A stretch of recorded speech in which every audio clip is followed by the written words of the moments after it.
Вось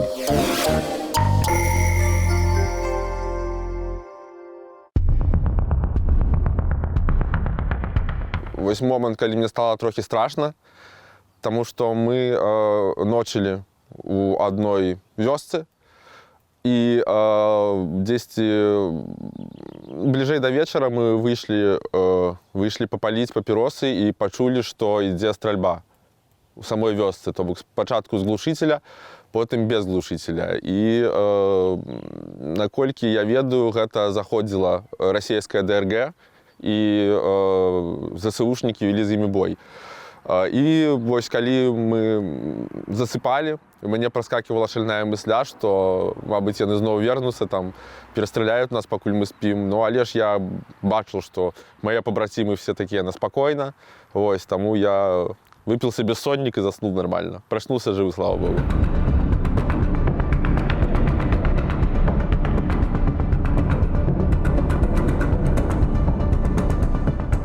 Неяк з самога дзяцінства я зразумеў, што свет даволі несправядлівы.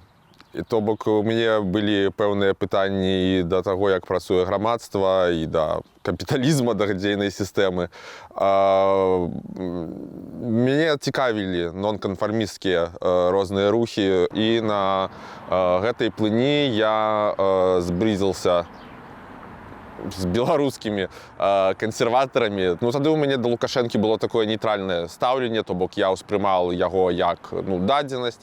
Сам вельмі доўга падпрацоўваў паралельна на АНТ, таксама з іншымі дзяржаўнымі людзьмі супрацоўнічаў. Ну, і мне падавалася, што, ну, праз тое, што менавіта той жа самы Петра Петроўскі, там, Дермант, яны, насамрэч, зусім не такія прыдуркі, якімі зараз выглядаюць. Команда «Нехта» собрала воедино все, как известные, так и непубликованные ранее материалы о семье Лукашенко, его кошельках и хитро сделанных способах взаимовыгодного сотрудничества с прикорытными олигархами. В «Нехта» я прыйшоў пасля Белсата, то бок я быў на той момант ужо даволі дасведчаны чувак, то бок я умел і тэкст пісаць, і падмантоўваць, і умел як, ну, разумел, як працуе відэа, як трэба падаваць інфармацыю.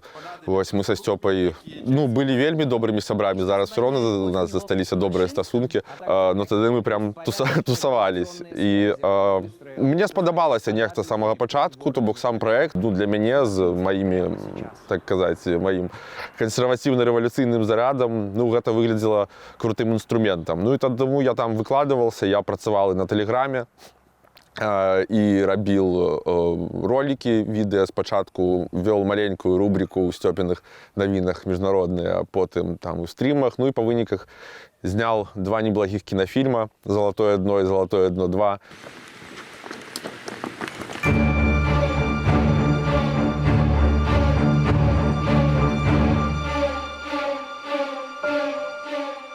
Мне заўжды падабалася гэтая вайсковая тэматыка, менавіта праз Юліуса Эвалу і Эрнста Юнгера. Там я чытал калі кансерватыўных рэвалюцыянераў, уся гэта кшатрійская эстэтыка. Але ж, ну, я заўжды быў дрышчом, так званым, і у мяне заўжды былі праблемы з дысцыплінай, з успрыняццём аўтарытэтаў. Калі хтосьці мне там штосьці на мяне ругался там з начальства, я думал, да хто ты, блядь, такі, типа, я тебе слухаць не буду. Вось, рабіў па-свойму. І таму, як бы, я думаў, што ў войску мяне, ну, не атрымаецца. Але ж першая спроба у мяне была яшчэ дзесьці вось годзе ў 15-16. Я хацеў прыяднацца да Азова, паехаць, але ж нешта пайшло не так. Потым ужо пачалася, калі паўнавартаснае вторгненне. Я працаваў у тэлеграм-каналах, там мы вялі, ну, прасоўвалі гэты дыскурс «Нет вайне». І, ну, в адрозненне ад іншых калег, я тады працаваў в «Інфапоінце», гэта такое медыа, якое падпарадкоўваецца офісу Светланы Ціхановскай. Я заўважыў, што людзей гэта ўвогуле, ну, неяк, ну, не тычыць, то бок яны, ну, неправільна ўсё гэта разумеюць. На гэтай хвалі я з усімі там пасварыўся. І потым, ну, потым мы ўсё роўна супрацоўнічалі з палком. Інфармацыйна я іх падтрымліваў, прасоўваў іх павестку. І в пэўны момант зразумеў, што ўсё, час прыйшоў, яны мне давно прапанавалі. Амаль адразу, калі мы пазнаёміліся, там хлопцы прыязджалі ў Варшаву, ну, зразумеў, што, ну, куды ўжо, як бы, мне далі 19 год тюрмы за нехту заочна. в Беларусі і працаваць у інфармацыі налей беларускай я не лічыў як бы важным. Гэта просто той же самы канфармізм, бытавуха. Яна ні на што не навлияе і просто жыццё дзеля ўласнага жыцця. Я вырашыў все ж таки прыяднацца да палка і працягваць нашу барацьбу ўжо па-сур'ёзнаму. Я был на нулі разам з групай БПЛА. Гэта было вельмі атмасферна. Трохі спачатку ў галаве ўсё не ўкладывалася. То бок, вось я, гэтыя людзі, мы кудысьці едзем, і там будзе нешта адбывацца, нейкая вайна. Але ж, калі шчыра, то там ва многім спакойней, чым у звычайным грамадскім жыцці. То бок, там не працуюць законы логікі, там нават фізіка трохі інакш, мне такое ўражанне працуе. Пры гэтым ты не задумваешся, што будзе завтра, што будзе праз гадзіну, ты проста выконваеш загад, стралял з гранатамёта, капалі бліндаж. Карацей, было весела. Я працую з дронамі. Я недавно прыехаў, всего 3 месяца, таму працягваю абучэнне па розным накірункам. Таксама хацелася бы навучыцца з мінамётам. У мяне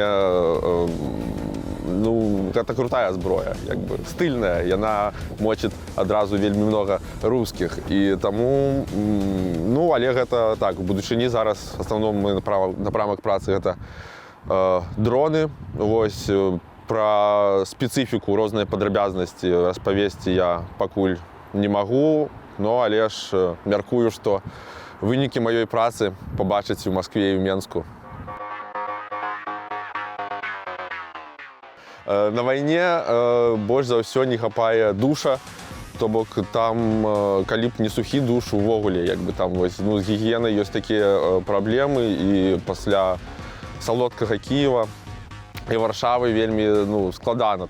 Але ж да гэтага таксама можна трохі прыстасавацца, абстрагавацца, той жа зноў сухі душ. Летам, кажуць, будзе папрасцей з гэтым, таму вось так. А з астатнім всім было норм, там всього хапаюць у нас. Там папіросы ёсць, ежа, цукерачкі.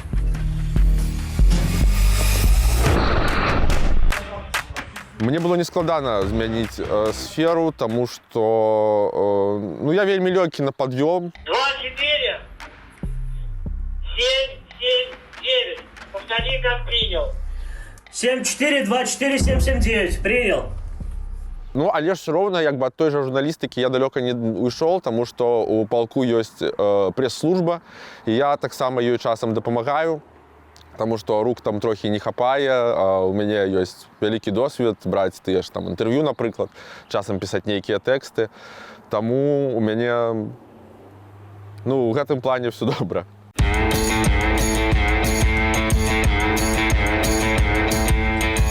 Гумар тут, канешне, спецыфічны, але ж я люблю такі гумар. Тут ён такі цынічны даволі часам бывае, таму што самі разумееце, якія абставіны, але жарты жартуюцца. І увогуле, в чым прикол сам жарта, гумара. Я вёл калісьці на нехце, калі працавалі сайт-праект «Лухта», ён был такі сатырычны.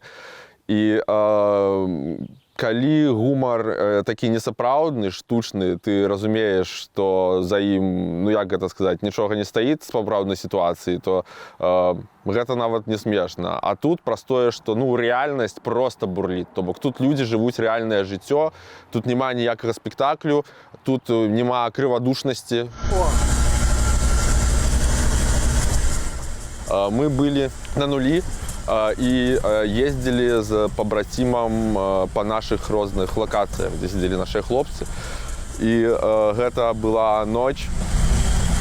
Дорога адская! Дзесьці побач, то бок там в некалькіх кіламетрах дарогі не бачна. мы мчим 120 на джипаке, і пры гэтым врубілі мацнейшы постпанк, а я думал, што я адзін у свеце слухаю постпанк, а там зарубілі групу сібірскую, мой пабрацім Сруб, так пляшет смерць, і мы мчим на гэтым джипаке, у нас зброя, ну і карацей, мяне просто мазгі тады вырвала, я зразумел, што вось гэта тое, што называецца мара.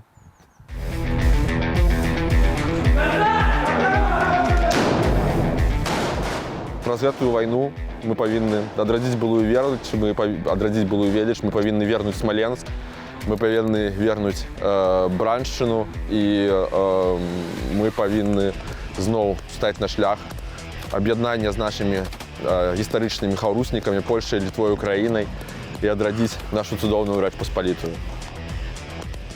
Ну, першы дзень пасля перамогі там пачнецца ўжо новая вайна адразу. Таму што трэба будзе вырашаць пытанні ў самой Беларусі. Ну, але, канешне ж, выйду да Свіслачы з бакалам прасека, вып'ю яго і разаб'ю аб пол.